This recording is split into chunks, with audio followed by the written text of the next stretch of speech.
As the show was ending, I had three thoughts. The first thought was, I spent 3 hours of my birthday watching a show that was hit or miss at best. The second thought was, I can't wait for the next premium live event of the WWE calendar year, the Royal Rumble. 30 men, 30 women, all human centipede together, and one will stand tall in each Rumble to establish brand white supremacy. Wait, no, that's Survivor Series, the one night of the year where the teams of Raw and SmackDown go head to head. Used to be Raw, SmackDown, and NXT in 2019, but we can't do that any goddamn more because they blew up the black and gold brand, and now it's the kaleidoscopic bullshit brand. The third thought was, well, Yokozuna could do a better bonsai drop, and he's been dead for 21 years. I'm John Ritter with my review of WWE Raw from Philadelphia, Pennsylvania. Yes, I'm 41 years old. Thank you. Happy birthday to me. Yay, actually. Thank you guys very much for the birthday wishes on Twitter.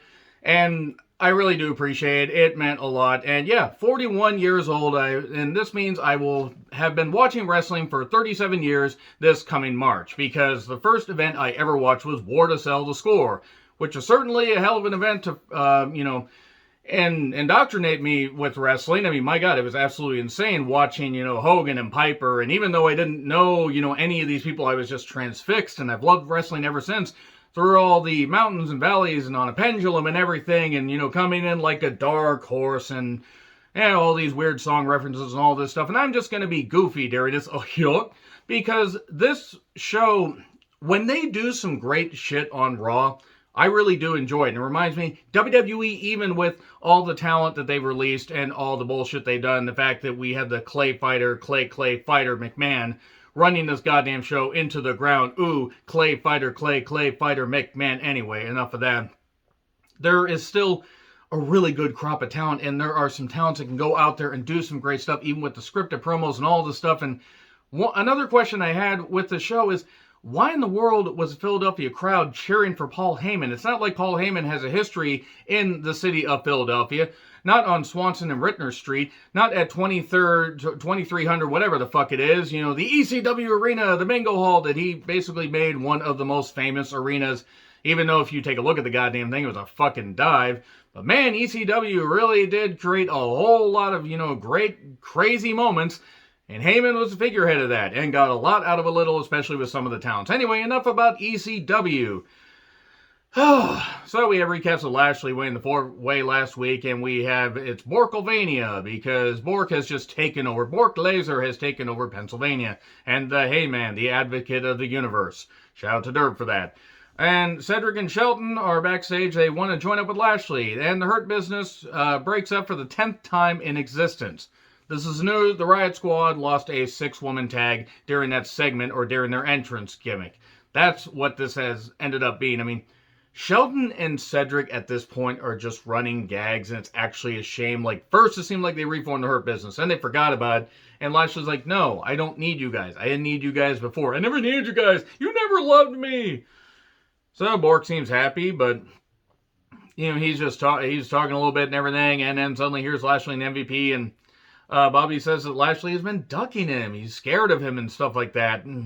Lesnar goes over the accolades. Hell, he won championships in WWE and elsewhere. Yeah, remember when he won the IWGP Heavyweight Championship in New Japan? Remember that fucking debacle? Read up on that goddamn shit. Even though Bork in New Japan would seem like a great idea, read up how Shinsuke Nakamura felt about it. Not exactly the best idea, not exactly the best look. Then again, I'm not saying Lesnar hasn't changed, but God, that was a really rough time for New Japan. So he's just running Lashley down him. He's just scorching him and everything. And he's talking about being a comedian and everything. Lashley's talking about Bork being a comedian. He says, I'm funny and money. Knock, knock. And Heyman's like, Brock Lesnar's telling a knock-knock joke in Philadelphia, and I thought I'd seen it all. He's like, who's there? Bobby. Bobby who? Exactly. And the crowd starts chanting, Bobby who? Way to just fucking... When Lesnar is able to cut you down in a promo, that's not a good thing. And I mean, Lashley has never been the best on promos, but when he's focused, he can have a determined, fired-up look. But he is better as a man of few words and a man of more action. And Brock finishes off by calling him a Brock Lesnar wannabe, which, to be fair, given how Lashley was brought up, to the main roster in 2005, just about a year and a half after Brock had left, they were really trying to recreate, Brock Lesnar there, and it didn't ultimately work. Not that Lashley wasn't talented, but the way they were featuring him didn't work. Now they're featuring him the way they should have a bunch of years ago. Cedric and Shelton attack Lashley, but get laid out. So we have minority on minority on minority violence in Philadelphia news at 10. And then Riddle is trying to find a zen and reach a higher plane. God, if only the higher plane involved him being off of WWE television. I don't care how talented he is, he's fucking irritating. Orton wants him to focus and he draws on his hands. What does that say? Tag Randy. Good, Riddle, you can read. Actually, I have a feeling that he had cue cards. I don't think Riddle can read. Anyway, he did say say one line, you've got good handwriting. RK Bro versus Gable and Majin Buu, the Alpha Amphetamine Academy. And let me tell you right now, for the Raw Tag Team Championships, I forgot that RK Bro were the Tag Team Champions. And now, Majin and Gable Boo are the Tag Team Champions. And I still don't care about the Raw Tag Team Championship. Gable has been a Tag Team Champion with 3 different partners. With Jason Jordan, it was great. You know, they beat now FTR, you know, but back then the Revival, and they won him for 2 months, and then they got called up.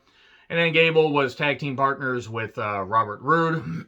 And was all, who the fuck else was he tag team partners with? Totally fucking forgot that. The whole point is, Gable is really good. The tag titles don't mean shit. They don't. I mean, I'm sorry. It doesn't matter who you put them on. Vince is not going to put a large investment or really any investment in tag team wrestling, which is a shame because there is some talent in the tag division, but you have a stupid, crotchety, moronic old man that is older than fucking dirt and more out of touch than fucking Vern Gagne was at the end of the AWA, and that's saying something. Vince just doesn't have it anymore, and cool. Majin Gable Boo, they managed to win the tag titles. Hooray! I hope it works. I hope I'm wrong about this. I don't think I'm gonna be. And then Priest declares himself eligible for the Royal Rumble. I'm not going to tell him no. And then Priest and the Prophets talk, and it's like, you know, he's down to beat off these men one more time. I think that's what he said. Priest beating off 3 other men in Philadelphia, news at 9. Man, a lot of news happening in Philadelphia. And Bianca was promoting the 3-way, and there was a lot of weird light and everything because I thought this was a whiteface promo. Seriously, it was really goddamn eerie. It was like somebody took a giant, you know, makeup powder thing and plopped it on her face. Don't put stupid makeup on people. That's not going to be the only time I say this. Don't do stupid lighting. Don't make your talents look down. Bianca is a fucking star. She can be a star in wrestling. She can be a star in Hollywood. She's an amazing athlete. Anyway, the Priest Prophets took on Apollo Dolpharood. That's what I'm just going to call them. And it's a 6-man tag. Commander Aziz was in the corner. Wow, I didn't care. They cared more. The announcers cared more about plugging Knoxville being in the Rumble, which right there nullifies the fucking men's Rumble. Look, I know Drew Carey is in the 2001 Rumble, and they've had celebrities involved for years and years and years. WCW put the title on David Arquette, and it wasn't David Arquette's fault. They put Jay Leno in the Road Wild 98 main event, and a whole bunch of other stuff. Here's the thing. Don't devote this much TV time. I know it's because a new Jackass movie is coming out, and that's fine if people want to see it. It's fucking stupid. I'm not saying that Knoxville isn't taking it seriously, but this is taking away a spot from a very deserving talent. Somebody that, hell, they could have just done, you know, a spot where, like, you know, you get a big guy over or something. Have a return. Have somebody who's Doink the Clown come out, you know, instead of Johnny Knoxville. You'd have, you know, less of a clown than Johnny fucking Knoxville or anybody in the goddamn Jackass cast that's still alive. Oh, so anyway, Zigzag for 3. Why is Ziggler still getting victories in 2022? So, SmackDown recaps. Borkman Reigns. This is just to fill time. Rollins shows up, and he's going to burneth, downeth. I think that's how it's said. And the Royal Rumble is on the horizon. Unfortunately, it is the event horizon, which means we are fucked, and we are going to see a terrible sci-fi horror movie. So, he hypes up facing Reigns at the Rumble. That might be a pretty good match. Maybe, possibly, sorta. I don't know. They only have a couple more weeks of TV to plug it and build it. Big E is here. And he gets a cheap pop by mentioning Gritty, which I think is the Philadelphia Flyers mascot. I'm not necessarily certain. And Rollins says, what's a Gritty? I actually kind of sided with Rollins. Somebody had to tell me that he was a mascot. Okay. And Big E is inserting himself in the Royal Rumble. And we're going to have a match. Why are we going to have a match? Fill time. Rollins and Big E had a pretty damn good match. I don't know why they do the apron splash. I don't know. Both can work. The match, when they get to something good, they just gave us so much blah with a couple matches that were just not great. I mean, sure, you can have, premier athletes on all sides, but if you don't really have a good story, it doesn't matter. If you have a story nobody cares about, it is what it is. And Seth frickin' Rollins times infinity. Seth frickin' Rollins, frickin' Laser Rollins, Jimmy frickin' Smith, Byron frickin' Saxton, Corey frickin' everybody but his wife Graves. And also the cotton frickin' candy vendor. And I don't know, the janitor freaking sweeper. I don't know what the hell's going on. Seth frickin' Rollins. That's his name now. Frickin' is part of his name. Why? Why? What, to what end? Anyway, the dive through the roast, Big E, please stop doing that. Not that Big E's watching. I want Big E to be able to live and continue to have a healthy life outside of wrestling. And yes, he's a big guy that can do impressive shit, but I don't know. They kept repeating freaking over and over and over to the point I'm going to hear it in my sleep. Freaking, it's like, my God, it's like, that freaking... What the hell, a Dina Howard song, Freak Like Me. There you go. And then, of course, it ends with an African-American man being curb stomped in Philadelphia, news at 10:30. So, that's pretty much it right there. We then get recaps of the Women's Rumble announcements. I want to say once again that the Bellas being involved is a fucking joke. Whatever. I know some people are happy. If you're happy about the Bellas coming back, that's fine. I was never a fan of them and never will be. And Jesus Christ, Rhea is what I wrote down. Rhea is just a fucking goddess and needs to go to Hollywood at some point. I want to see her on WWE television for a while, but she's a fucking star. She can make it big in movies. So, they come all the way to the ring to break up. That's basically the idea. And you think Rhea's going to be the one frustrated with Nikki, but no, Nikki Ash, who's almost a superhero, is upset and, oh, Rhea, I see. You think that you're better than me, but no, I'm better than you, and I know it. And wait, no, that's another gimmick. And why is Rhea not the heel? Rhea should be the heel. Rhea's a better heel. She's very likable as far as, stuff she does and the fact she's hot as hell and looks great, but she is a better heel, in my opinion. They're not making her a very good babyface. She can be a good kick-ass babyface, and Nikki just blasts her and everything, and just, just blasting her verbally, but then they hug. And then Nikki decides, instead of letting Rhea give her a complimentary fisting, which I would, and you would too, she attacks her and says, almost superheroes don't need friends. This means that we get away from the superhero bullshit, and Nikki can just go back to being crazy Nikki, and with a little bit of an edge, except edge is on later, fine. So, again, I don't know why Nikki didn't want to be fisted by Rhea. I think there's a lot of women that would line up to do that. 24/7 bullshit with cheesesteaks being thrown. Truth. Tozawa in a freaking trash bin, which is appropriate for this goddamn segment.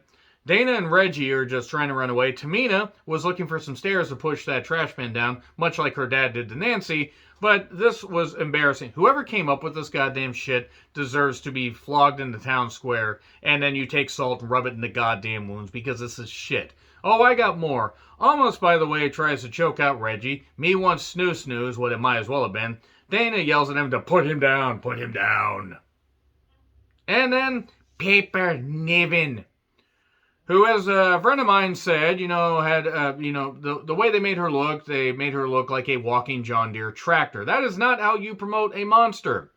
By basically slimering her. I don't fucking get why they do. Why is a $1 billion+ company, a company that's raking in money, hand over fucking fist, at live events, but especially with the TV contracts, at least for, the next year or so, I don't know if they're going to get big TV contracts with these ratings. Why are you featuring Piper Niven, who could have been something big, as a joke? The name's stupid. Not Piper, but Dee Dee, get out of my laboratory. I don't get it. Edward James almost beat up who looked like Big Cass or W. Morrissey, or whatever the fuck his goddamn name is. It looks like if you left him in the dryer too long. I don't know who the guy was. I have nothing against the guy, but he beat him up. Achieving Giant Gonzalez levels of ineptitude in the ring is what I wrote about Edward James Olmos, who was fine in tag teams. He can't be a single star. Not now, and probably not ever. Anyway, so we get the second recapping of Lesnar and Lashley, and then we get Edge here for the cutting edge. I said cutting. And with Beth, my wife is a wrecking machine, so that's why Chris did what he did. Nancy was the real villain. He was the hero. And then the Bowflex took him. Damn you, Bowflex! Anyway, so they're just deciding to be horny on a live cable broadcast for no goddamn reason. Man, we were about to get an Edge spear and a Phoenix splash. So, Miz and Maurice are showing up. Look, I know that this means a lot to both these couples. I know this does. I hate this. I hate this. It's stupid. It's a pointless feud. I don't care. I know Edge and Beth are probably happy to be teaming up. Miz and Maurice are probably happy to be teaming up again. It's dumb. It's dumb and it's bad TV and it's terrible scripting and bad. It's really Beth is trying to make the most of this. Maurice leaves because Miz is like, Maurice, tell her how you're going to beat her up and everything, but she leaves. This took forever. Theory said that Vince said, don't fuck it up. I mean, he didn't say fuck, but he might as well have. So, we then get AJ Styles showing up, and then we get Styles and Theory, and a match just thrown away on TV, regardless of how I feel about Austin Theory. This, as far as an athletic contest, should have been promoted a little bit, but nope, they're just throwing out matches on free TV, because they don't care about the ratings. Clearly, they've just rolled over and played dead. It was well wrestled until sudden onset Grayson Waller snuck up on Styles wearing that shirt, a shirt so loud, blind astronauts probably near Mars could have fucking heard and seen it. He attacks him and then runs off. We get a bad camera switch that's just shooting at the curtain with the X on it that the wrestlers come through, and it stays on there for a long goddamn time. I would like to take this opportunity now to curse the existence of Kevin Dunn's dad, and that if he had pulled out, we wouldn't have to deal with that stupid Bucky Beavertooth motherfucker. Nobody fucking likes Kevin Dunn. He's a goddamn abortion, waiting to happen. And it's like, really, that's quite frankly what should happen. Maybe if his mother had not paid attention to Mommy Dearest and actually had used a wire hanger, then we wouldn't be in this mess. Yeah, I don't fucking care how harsh that is. Kevin Dunn's a goddamn idiot. Anyway, so yeah, Steve Patrick, because he is no longer Kevin, because Kevin Owens told him to change it, he is now Steve. Tried to get answers from Waller. Good luck with that. Liv, bless her, was trying to make the best of these scripted promos, and Liv can talk. She is well spoken. She was doing better. Stop scripting people so much. Maybe if you didn't keep them on TV for months and months and months and then thrust them into something, stop thinking about Liv thrusting here. I know you're thinking. You stop it. Get some help. And Becky comes out to the entrance, and we go to break. We are at 33 minutes, by the way. 33 minutes. Oh, we're going to get about 30 minutes of a main event. But then we cut to Alexa. We cut to the Alexa. Alexa is still in the Fiend gear, or whatever the fuck it is, the spoopy goddamn goofy shit. And there's a therapist there. Why is she in therapy? I think whoever put this gimmick together should be in therapy. I think whoever put this goddamn, segment together should be in therapy. Actually, they should have their head put on a goddamn spike in the town square. I hate this. It's fucking terrible television. I know there are people that like the Alexa Fiend thing, and whatever. You guys can like whatever you want. That's fine. This is the kind of abysmal bullshit that makes me... I nearly turned the television off. I nearly said, you know what? No, fuck it. I'm not going to review Raw. I'm not going to. I hate this gimmick. It's a travesty. It's an embarrassment to wrestling. It's definitely an embarrassment to WWE television. I kill AEW for the bullshit they do. I kill New Japan for plenty of the bullshit they do. And this is bad. People are happy to see Alexa Bliss back. I hope she's all right. And I hope she does some great things. I hate this thing. I hate it when The Fiend did it. She starts throwing shit around. Why was some of this filmed in 4K? Why do you waste 4K cameras on this? This is abysmal television, and I honestly hate Vince McMahon. I curse his existence now for this. And Bruce Pritchard and Johnny Ace and whoever put this together. Becky talks about a triple threat. So great, now there's tribbles coming around. Great, now we've got some of the goofiest Star Trek, villains coming out. And we've got Bianca, Liv, and Pepper making their entrances. We've got 15 minutes left, and we finally get to that. Go back to that. Becky came out with for her entrance with 33 minutes left. Commercials, 18 minutes of wasted television. Even if you cut out the commercials, that's what? 11 minutes? 11 minutes they wasted from Becky's entrance to get to this. 11 fucking minutes. It's no wonder that Raw is only tuned in by people that will watch just about anything like myself and people that want to support the talents, but the ratings continue to dwindle and dwindle and dwindle. So Bianca, Nevin, and Liv decided to have a match, and they really tried hard. Becky was on commentary saying whatever the fuck she wanted, talking about they were going to try to get a taste of Becky. I volunteer as tribute. So we got the Nuva Rings of Saturn at one point. That's what I'm going to call it, because you got that unlocked. It's a well-protected finisher, if you'll see what I did there. Bianca is scary strong. She does a fucking 450 out of nowhere. Becky then attacks Bianca, so there's your WrestleMania program, folks. That's what it's going to end up being. It's going to be Becky and Bianca. Because, the chase around the ring, it's like the chase around the ring. Somewhere someone's asking me to stop singing instead of... Okay, I'm done. Yokozuna could have hit a bear bonsai drop than Piper did. And look, she didn't want to hurt Liv, and it's good. It wasn't well positioned. Give her a different finisher. Give her something. She's going to destroy her knees. So it's going to be Piper versus Becky. Cool. Why was Becky wearing genie pants from the 70s, by the way? This was not, again, there were elements of this show that weren't bad, but Raw is almost a chore to get through. Let me know your thoughts in the comments. Like, share, subscribe, Twitter handle in the description. I'm John Ritlin. I'll see you soon.